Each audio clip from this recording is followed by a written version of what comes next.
Tout le travail de policier se base sur des preuves tangibles. C'était un quart comme les autres. La soirée s'annonçait ennuyeuse. Je voulais être policier pour être dans l'action. Je devais sortir plus vite. J'étais impuissant. Ne croyez pas mes yeux. Ça change votre vision du surnaturel. On ne sait pas quoi faire quand on ignore ce que c'est. Aucun policier n'est formé pour ça.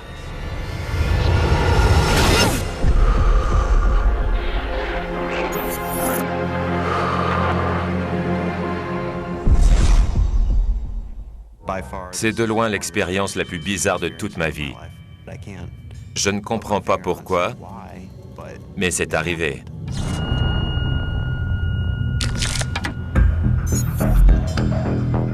La grande région de Saint-Louis est plus que la porte d'entrée vers l'ouest des États-Unis. Elle compte plus de 3 millions d'habitants. Et pour assurer leur sécurité, l'agent de police Sean Heffley. Je suis policier depuis près de 22 ans. Je suis le seul membre de ma famille dans la police. C'est une vocation.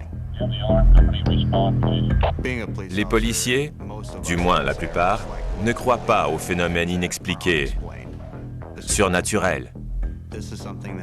On n'en parle pas beaucoup. C'est tabou.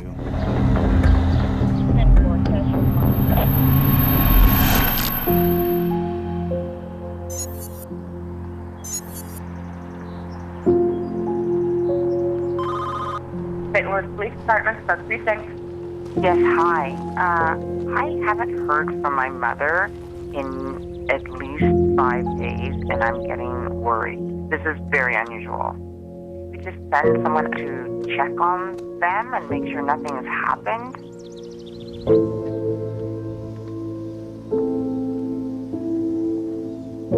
Cette vieille maison à la limite de la ville est plus silencieuse que d'habitude. Une dame âgée y vit avec ses 3 petits-enfants d'âge adulte. Mais personne n'a été vu sur place depuis près d'une semaine.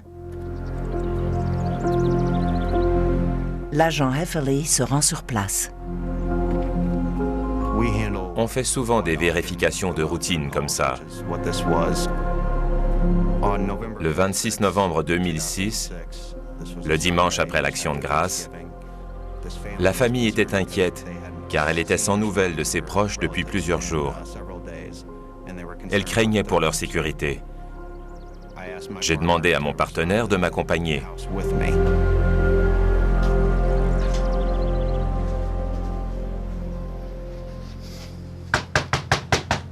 St. Louis Police?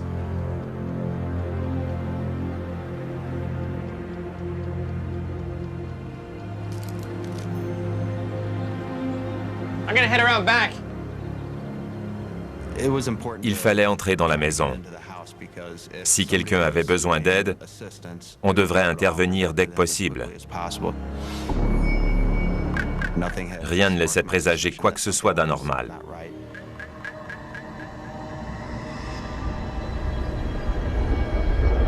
Yeah, we're all clear.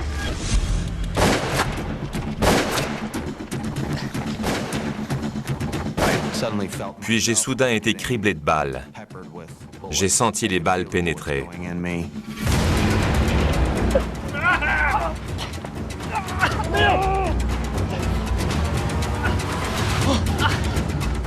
Officer down! Officer down! J'essayais de rester conscient, de rester alerte. Je luttais de mon mieux pour tenir le coup. Hang in there, hang in there, hang in there. Oh. Oh.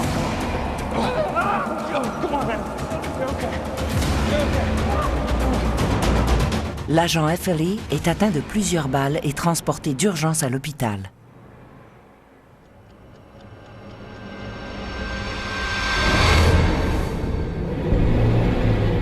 Entre-temps, le tireur tient la police en alerte durant 5 heures.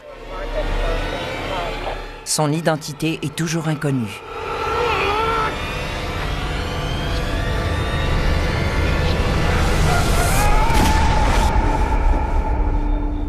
Il avait une carabine et un pistolet. Il a été abattu par un de nos tireurs. L'assaillant, qui meurt sur place, est identifié comme Michael Inman, un ex-marine et petit-fils de la femme disparue. Il y avait encore des inconnus à ce moment-là.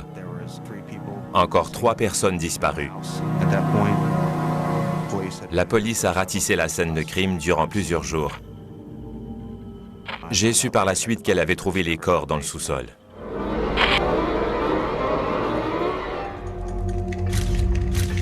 Dans un débarras.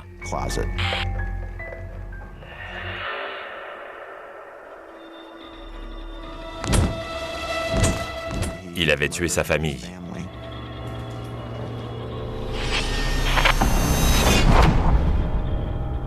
Michael Inman a tué sa grand-mère et ses 2 sœurs. C'était un homme normal avant, un Marine qui avait servi son pays. J'ignore pourquoi il a craqué. Il était peut-être en choc post-traumatique, ou il entendait des voix qui lui disaient de faire des choses.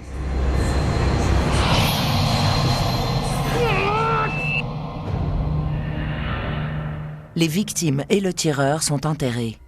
La maison est abandonnée et toutes les lignes électriques et téléphoniques sont coupées. L'agent Heffley a reçu 4 balles, mais il survit à ses blessures. J'ai beaucoup de chance d'être en vie. J'ai été en congé forcé durant 5 mois. Quand j'ai repris le travail, tout a commencé.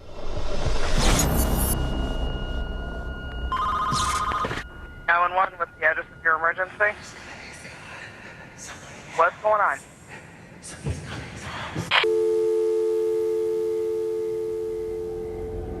on? Quand j'ai repris le travail, la maison a appelé le 911 entre 5 et 10 fois. Comment était-ce possible? Il n'y avait ni électricité, ni téléphone, ni gaz. Pourquoi ces appels au 911? J'ai vérifié dans le registre et les appels venaient bel et bien de cette maison. Mais personne ne savait pourquoi.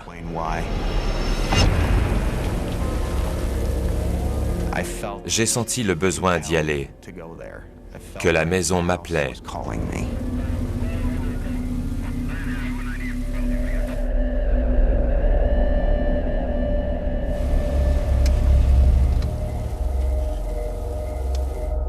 Je travaillais de nuit. J'étais en uniforme dans une autopatrouille avec juste une lampe de poche. Je suis sorti de la voiture, j'ai observé la maison.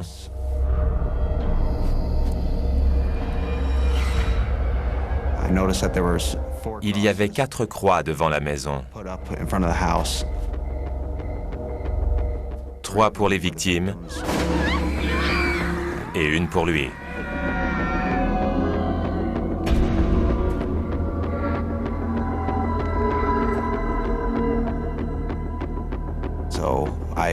Je me suis approché.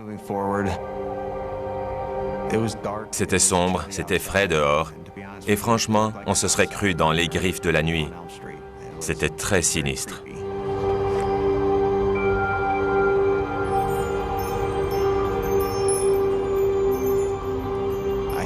J'avais le ferme pressentiment que je n'étais pas seul.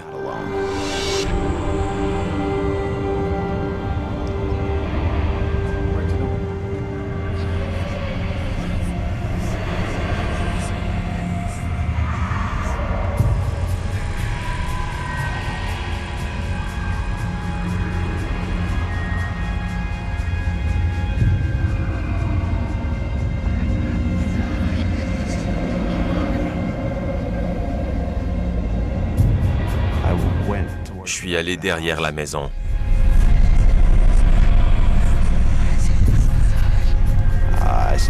Je me suis senti envahi d'émotions dans la cour arrière. C'est dur à expliquer.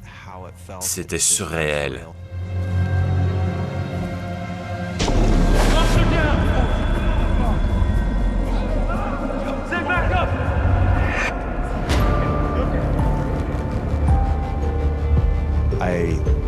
Je suis resté là un moment pour trouver le courage d'entrer. J'ai pris une grande inspiration, je l'ai retenue un moment, et je suis entré par la porte arrière. J'ignorais à quoi m'attendre et ce qui allait se passer.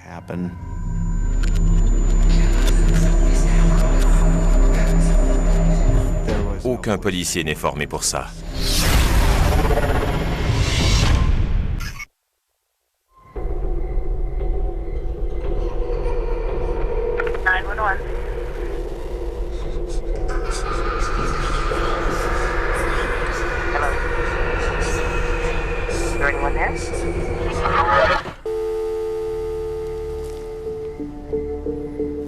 Trois personnes ont été assassinées dans cette maison en banlieue de St. Louis.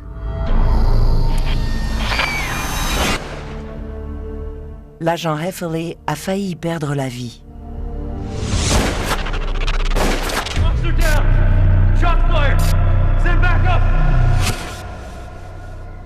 Il retourne sur place pour enquêter sur des appels au 911 provenant de la maison abandonnée, même si le téléphone a été coupé.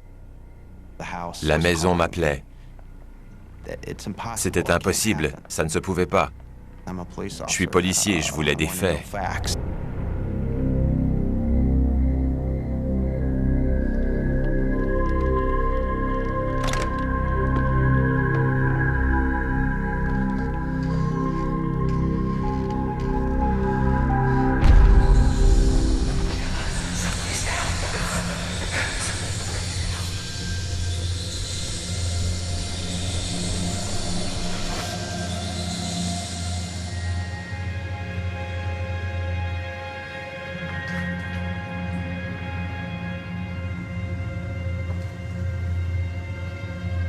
J'ai pensé à ce qu'ils avaient ressenti quand ça s'est passé. Ils étaient complètement impuissants. Ils ont été brutalement tués sans raison.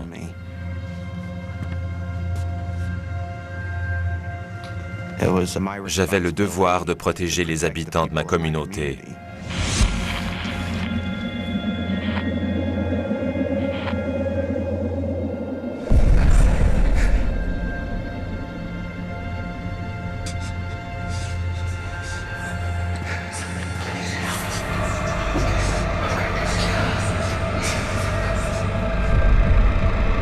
Hello?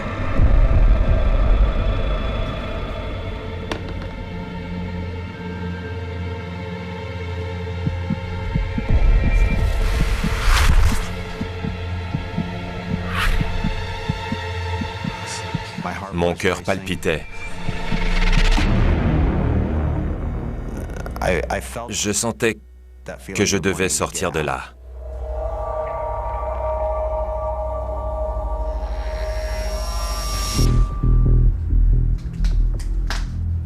Mais j'ai résisté à l'envie de partir.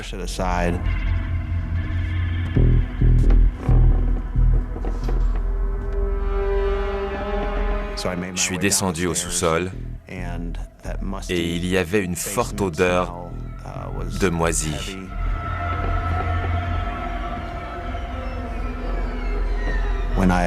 En arrivant en bas, j'ai vu toute la poussière accumulée avec le temps dans la maison abandonnée.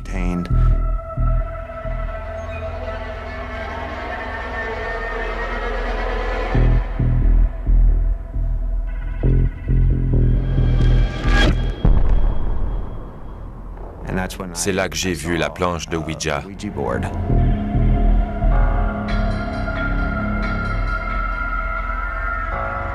En pointant ma lampe de poche dessus et en m'approchant, j'ai vu que la flèche était sur le U. Elle pointait vers moi.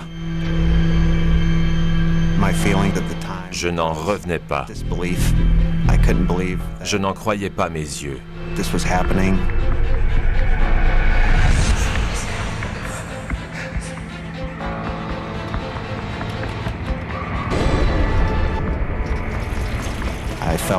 J'avais l'impression que les victimes du meurtre voulaient me voir. On avait trouvé les corps dans le débarras. J'ai senti une poussée d'adrénaline.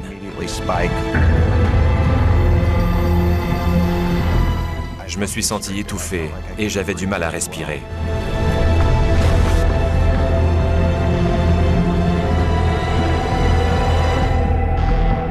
Je sentais l'urgence de fuir. Mais je savais que je devais la surmonter, que je devais ouvrir ce débarras.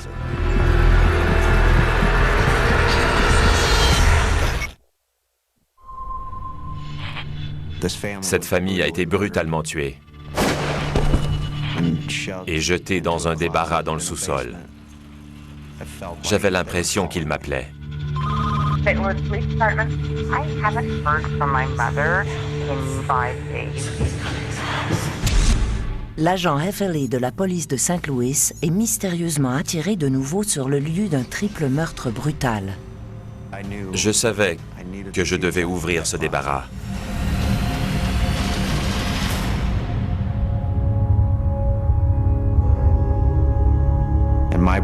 C'était comme un film au ralenti que je pouvais revoir en boucle dans ma tête.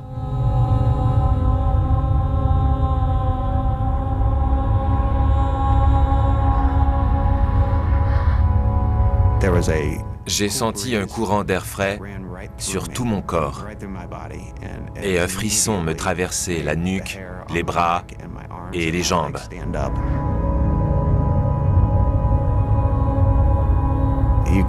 Sans doute des esprits, ceux de la famille assassinée, qui se sont emparés de moi.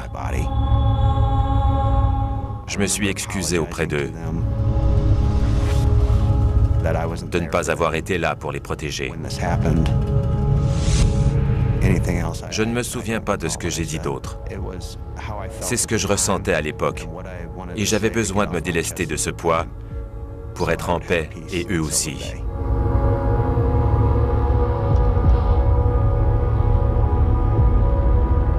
J'ai été soulagé. Puis, j'ai senti autre chose.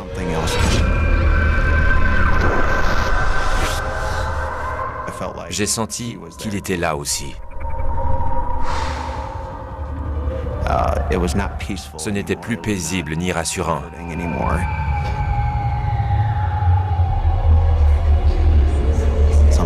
Je sentais qu'il m'arriverait malheur si je restais.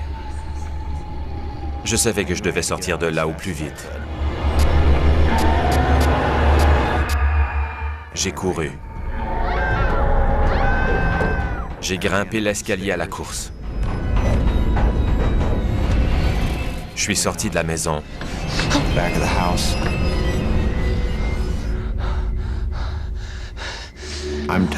Dès que je suis sorti, j'ai été soulagé. J'ai pu respirer.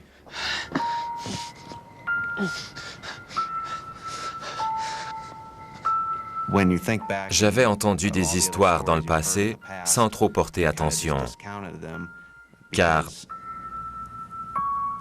c'était des histoires sans fondement factuel. Mais quand ça vous arrive, ça change votre vision du surnaturel. Après cet épisode, les appels au 911 ont cessé pour de bon, d'après ce que je sais. Plusieurs années après le triple meurtre, la maison est vendue. Quelques semaines après son emménagement, le nouveau propriétaire commence à entendre des voix. Il quittera la maison peu après.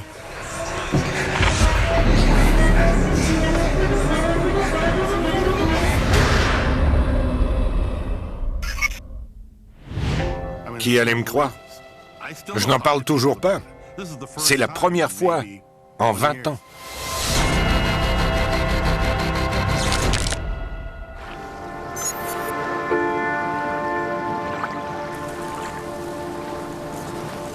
La baie de Tillamook est un paisible bras de mer sur la côte de l'Oregon. C'est tout sauf un lieu mouvementé. Mais il faut se méfier de l'eau qui dort.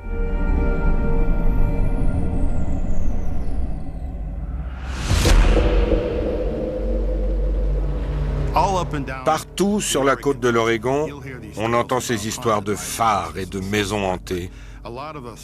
Mais la plupart des policiers n'y portent pas attention. On est formé pour croire la moitié de ce qu'on entend et de se fier à ce que l'on voit. Être sceptique fait partie de notre travail, de notre modus operandi. L'agent Phil Pauling patrouille dans la région de la baie depuis 8 ans. Je faisais ma ronde dans le secteur quand c'est arrivé. J'étais sergent patrouilleur. C'était un quart comme les autres. La soirée s'annonçait ennuyeuse, de 16h à minuit. J'étais sûr qu'il ne se passerait rien. C'était en pleine semaine.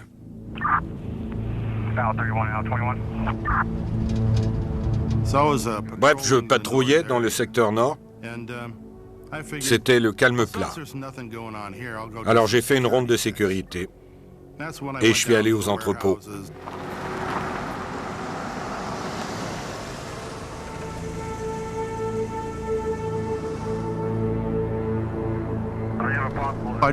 J'ai décidé de vérifier quelques immeubles pour m'assurer que tout était normal.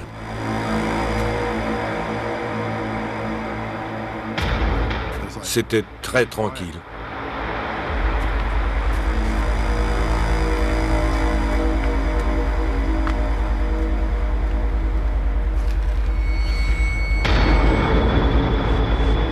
Tout à coup, j'ai vu de la couleur, un reflet dans une vitre.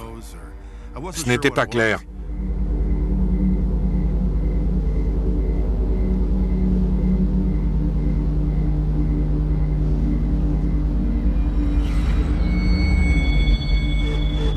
Puis j'ai vu autre chose, quelque chose d'inhabituel.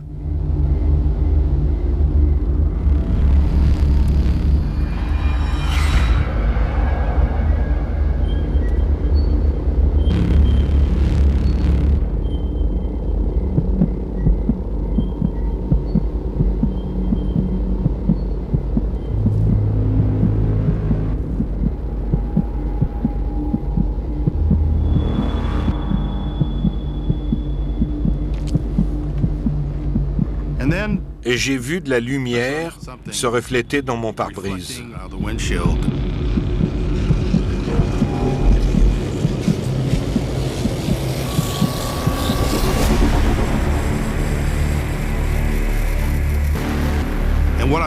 Et toutes ces couleurs, rouge, vert, orange, bleu, c'était fou, ça n'arrêtait pas.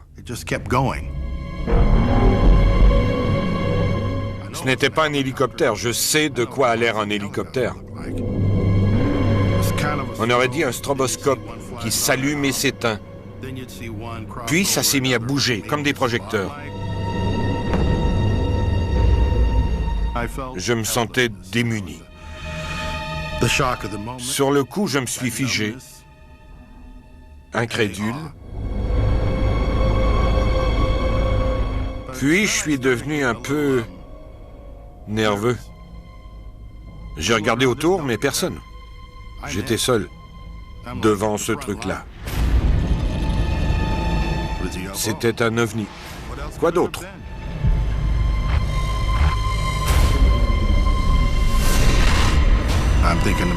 Je me suis dit, ça y est.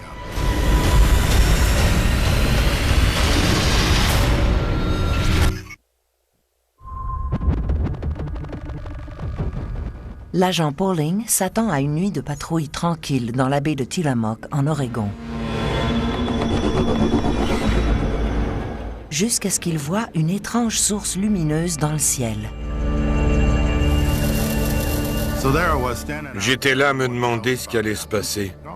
Les scénarios se bousculaient dans ma tête, des sentiments mitigés. Je me sentais impuissant.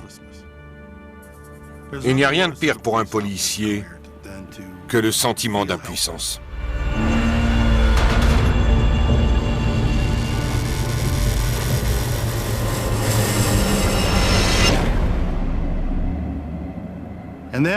Puis les lumières ont disparu aussi vite qu'elles étaient venues. Je suis resté là, à me demander si c'était le présage de quelque chose auquel je n'étais pas préparé.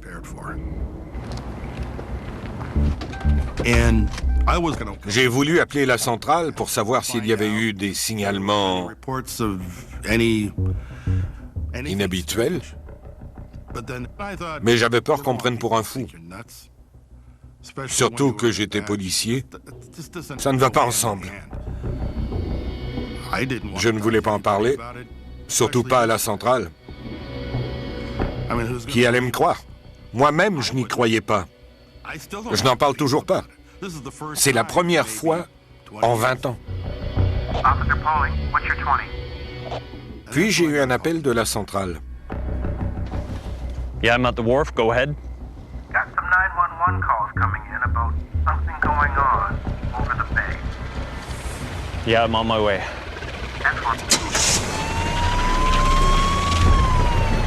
Ça se passait maintenant au-dessus de la baie. 911, where's emergency? There's something right outside my window. It's heading towards the water. County Dispatch, may I help you? Did you get any reports of any objects in the air about 15 minutes ago? Des gens appelaient le 911 pour signaler des ovnis au-dessus de la baie. On est formé en début de carrière. On va à l'académie, on fait des stages et on prend de l'expérience sur la route. Mais ça dépassait l'entendement.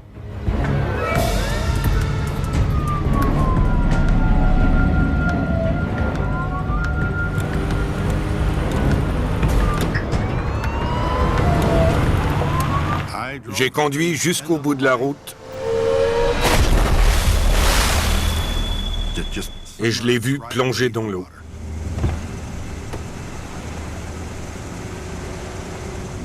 Je suis resté là.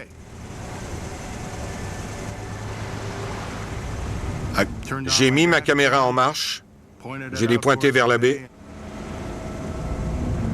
et j'ai attendu que ce truc non identifié ressorte de l'eau pour le filmer.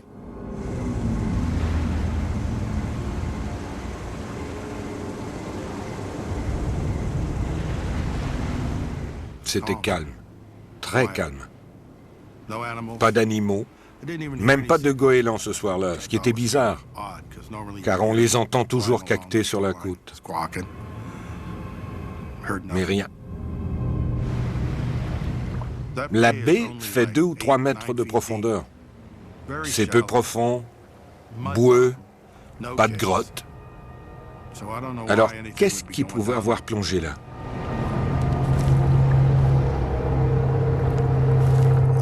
J'étais très dépourvu. Agent de police ou non, on ne sait pas quoi faire quand on ignore ce que c'est. On ne parle pas d'OVNI à l'académie.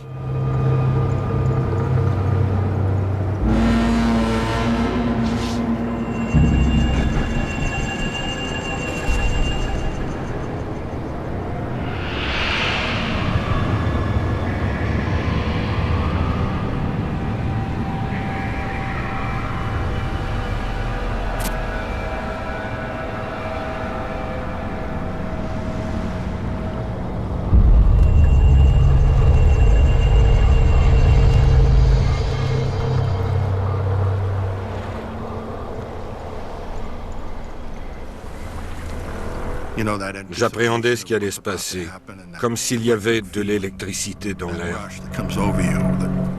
C'était à donner froid dans le dos. C'est ce que j'ai ressenti. C'est ce que j'ai ressenti alors.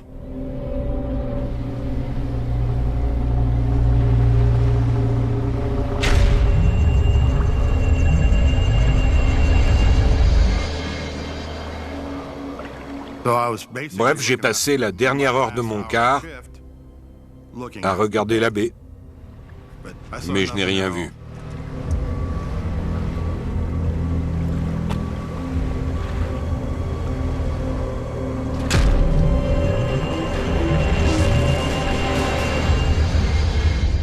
Quand j'ai terminé mon quart,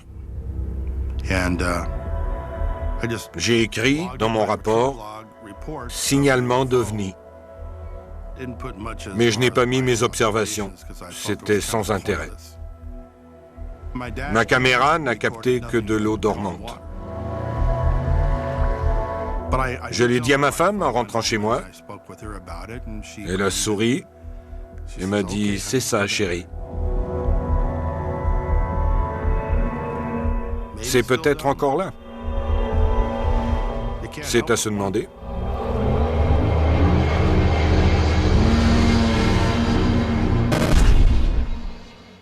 Je savais ce que j'avais vu, mais je ne savais pas quoi dire, ni à qui. J'en ai encore la chair de poule, sans blague.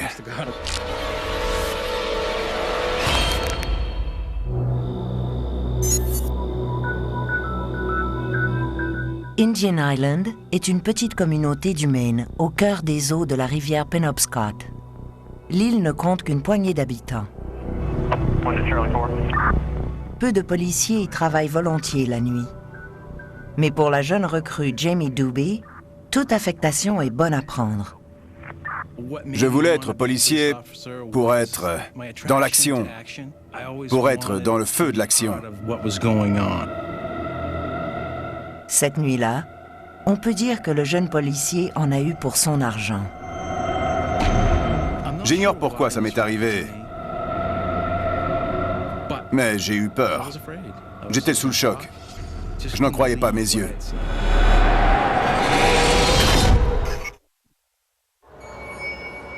Jamie Doobie est un jeune policier qui patrouille dans la communauté peu peuplée d'Indian Island, dans le Maine. Il y a des tas d'histoires à Indian Island, de fantômes. J'ai toujours eu peur de ce que je pourrais voir. C'est une communauté autochtone, très spirituelle. Ça me mettait mal à l'aise.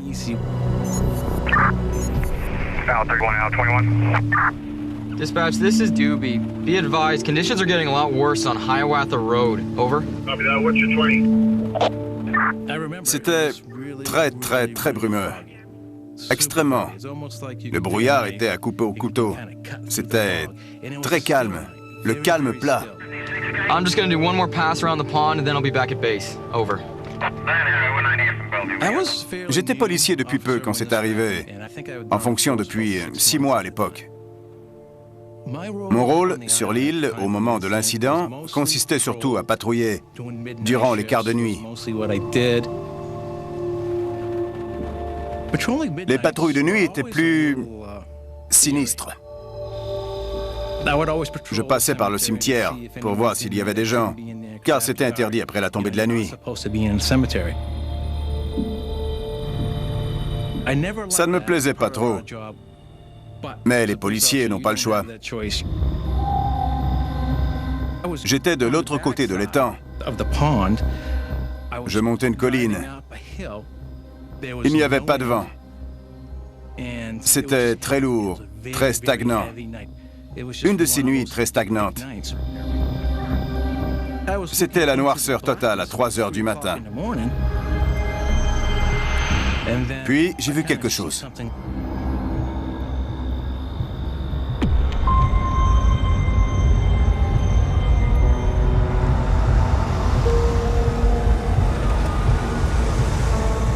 Dispatch, this is Doobie. There's something happening out here. Copy, Doobie. You need assistance. Doobie. I'm just gonna check it out. Over. That's the copy. Je suis sorti de la voiture.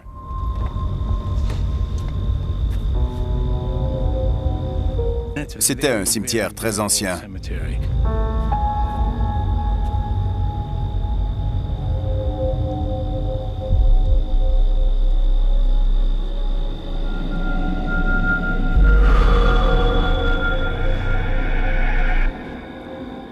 J'ai d'abord cru que mes yeux me jouaient des tours à cause du brouillard.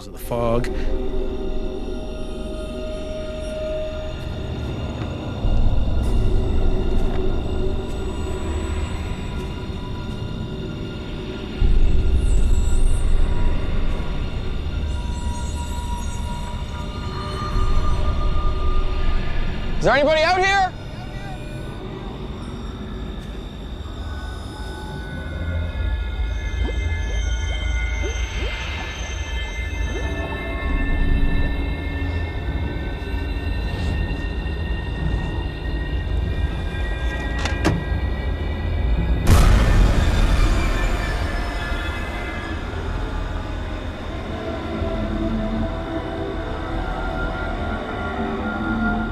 C'est alors que j'ai vu une femme sortir de l'étang.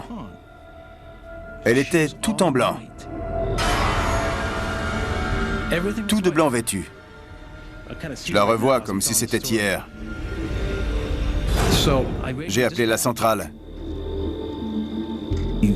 Mais que se passait-il? J'étais très perplexe. Dispatch, this is Doobie. There is what appears to be a woman in the water. Bref, j'ai dit qu'en faisant ma ronde près de l'étang, j'avais vu cette femme émerger, qu'elle était seule, que je les tiendrai au courant.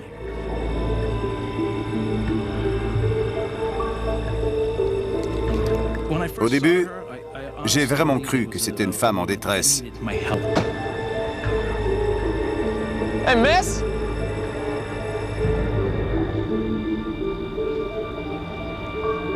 No, you really shouldn't be out here this late.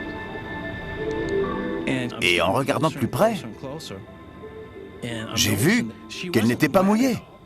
Elle ne sortait pas de l'eau, car ses vêtements étaient secs. Son visage était trouble. Je voyais son corps. Il n'était pas transparent, mais je ne voyais pas son visage. Que se passait-il au juste? J'étais très perplexe. Je voyais clairement quelqu'un, mais j'avais le sentiment que ce n'était pas normal. Était-ce une femme ou un fantôme?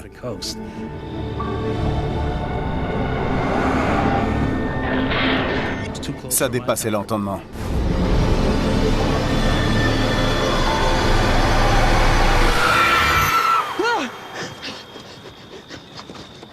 Et elle est partie.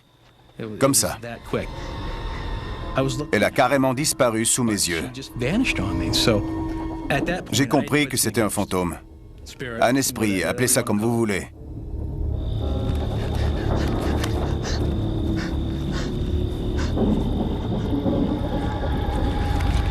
Je n'en croyais pas mes yeux.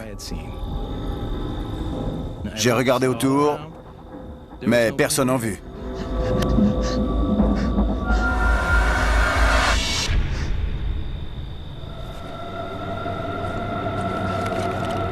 J'en ai encore la chair de poule dans le dos, les poils qui se dressent sur la nuque.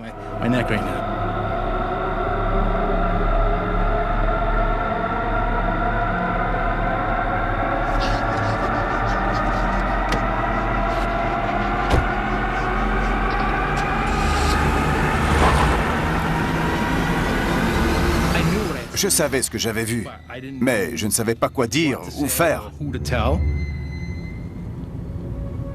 Je suis rentré au poste et je me suis assis. Et quand on m'a demandé ce qui s'était passé, j'avais presque honte d'en parler, peur de perdre ma crédibilité en tant que policier. Mais je faisais confiance au répartiteur. Alors je lui ai dit que j'avais vu une femme, tout de blanc vêtue. Je m'attendais à ce qu'il me prenne pour un fou. Il a dit « Oh, la dame en blanc ». J'ai dit « Comment la dame en blanc ?»« La dame en blanc. Plusieurs personnes l'ont vue par ici. » J'ai su qu'il y avait une vieille maison près de l'étang, abandonnée, et que c'était soi-disant sa maison. Je n'ai jamais su qui c'était. J'ignore pourquoi elle s'est révélée à moi et elle a disparu. Mais cet incident m'a changé en tant que personne et que policier. Je sais maintenant que le paranormal existe, que c'est une réalité. quand on voit ce genre de choses, on y repense souvent, surtout quand c'est brumeux. Après ça, j'y suis souvent retourné dans l'espoir de la revoir. Mais ça ne s'est pas reproduit. Jamais.